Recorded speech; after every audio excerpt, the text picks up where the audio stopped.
Alright, what's up everybody? It's Ethan here, and apologies for the wind, but I'm in Jasper National Park, and today I'm doing a short hike up this trail here where you see hordes of people going up to Athabasca Glacier, and then I'll also be heading over that way after this and checking out the Columbia ice field. These two are the two largest glaciers in the Rocky Mountains.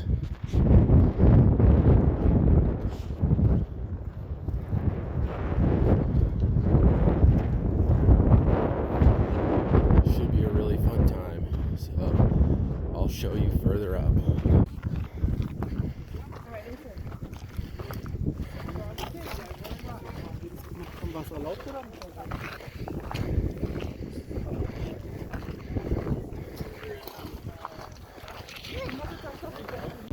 Alright, well, after a short but steep hike, we're at the glacier, the base of the glacier, and it's very windy up here, but I can't wait to show you a little closer. There's the glacier down there, and I'll take you right down to the base of it, as close as I can get without a permit.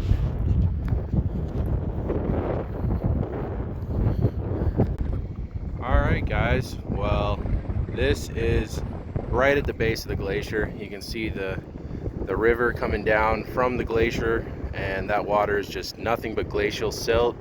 It looks really cool, and I am not allowed to go any further in than this. You can actually see some people out there climbing the glacier, and you have to have a permit for that. So you can do that, but you have to get a permit through Jasper National Park to be able to do that. But this is really cool. I haven't seen a glacier like this since I was in Alaska a couple of summers ago, so this is cool to see. However, it is pretty sad because they actually have signs on the trail showing you how much the glacier has receded in like the last 40-50 years, and it's been quite a bit. I mean, at a certain point it was almost all the way down to the parking lot. So, but this is a great place to come check out if you're in Jasper.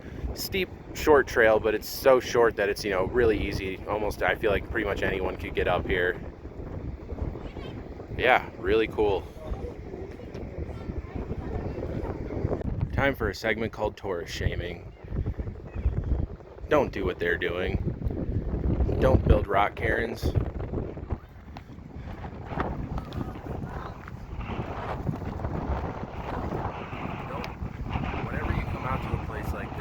General rule of thumb that you need to follow, and that is to leave everything exactly as it was when you got here.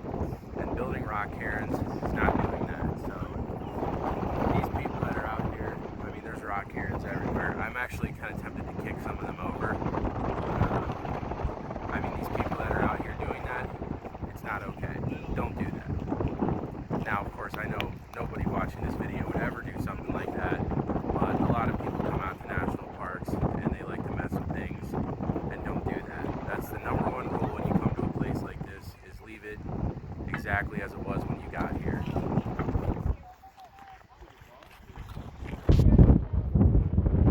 Alright, well, I'm here on the other side of the little short loop on the trail here, and you can see all the glacial silt water running down there, through there, and eventually I think it'll connect to the Bow River, which is somewhere down there.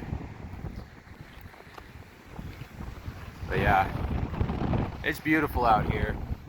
I'll tell you, earlier I was driving down Icefields Parkway and got a chance to see a really cool wildlife sighting. There was a black bear eating right next to the road, and I got up and I was pulled over my car, and I rolled my window down, and I was snapping a couple of pictures of it.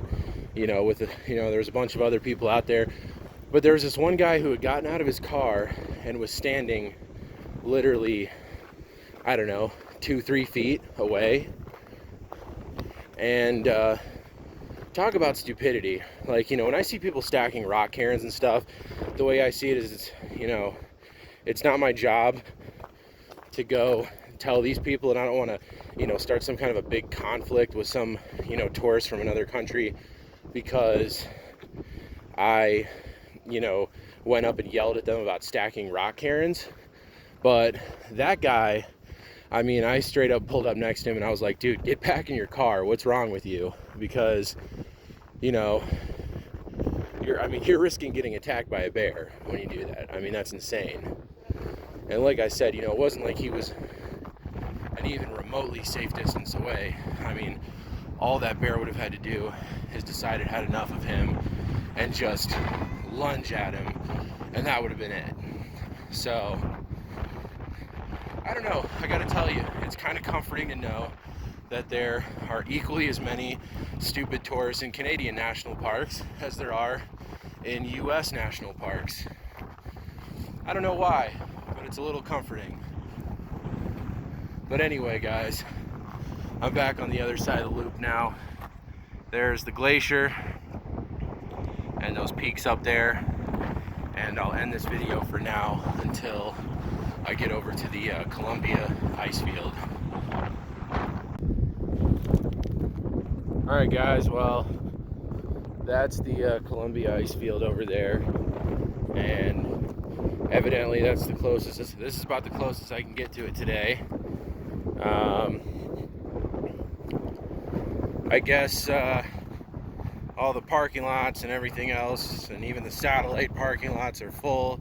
This is kind of reminding me of how it was this morning at Moraine Lake and Lake Louise, and I would have liked to have seen those places as well, but I just couldn't. I mean, all the lots were full, and the only place I could park at was the overflow parking for the ski resort. So not even overflow parking for Moraine Lake, but overflow parking for the ski resort. And from there, it would have been like a 30-minute shuttle ride to Moraine Lake, and just to get on the shuttle, the wait was 2 hours. So I decided that as much as I'd like to see Moraine Lake, there is nothing that is worth going through that much bull crap to see. I mean, I'll hike forever to see something cool like that, but that crowd stuff, I just can't do too much of that. It drives me crazy. But anyway,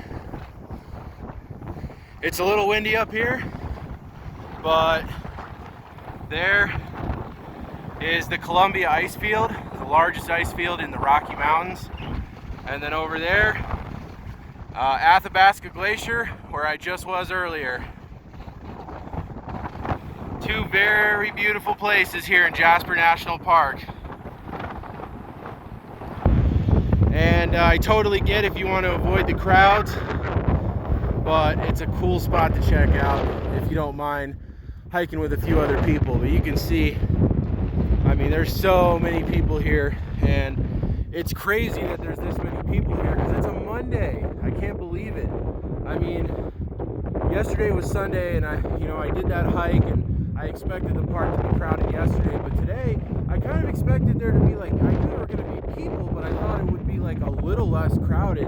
But I mean, I gotta tell you, I've been to a lot of national parks. I've been to like Zion and the Grand Canyon and Yellowstone and all of these places that are like really popular national parks. And Banff, Jasper, they topped the list for being the most crowded parks I've ever been to. I mean, you know, usually those other national parks, if you want to go see something, you can always go see it, you know? Like, yeah, there might be a lot of people, and yeah, you might have to take a shuttle, but you can go see it. But these, like, you know, this thing about having to wait in line for hours just to even get on a shuttle bus, I've never experienced anything like that before. And to me, going to Moraine Lake, you know, just wasn't worth it. So anyway, guys, I'm going to go ahead and end the video here. This was really cool to see these two massive glaciers here in Jasper National Park in the Canadian Rockies. And yeah, that's probably about going to wrap up this trip for me. I'm going to be heading back to Red Deer in Calgary, and staying in Calgary for the night. and then after that I will be headed back home. So I hope you guys enjoyed this video. If you did, make sure you give it a thumbs up and subscribe to my channel, and I will have a lot more content coming soon. I'll be back in Colorado, and I'll get right back to doing the 13ers and 14ers for the rest of the summer. So have a good one, guys. One more view for you.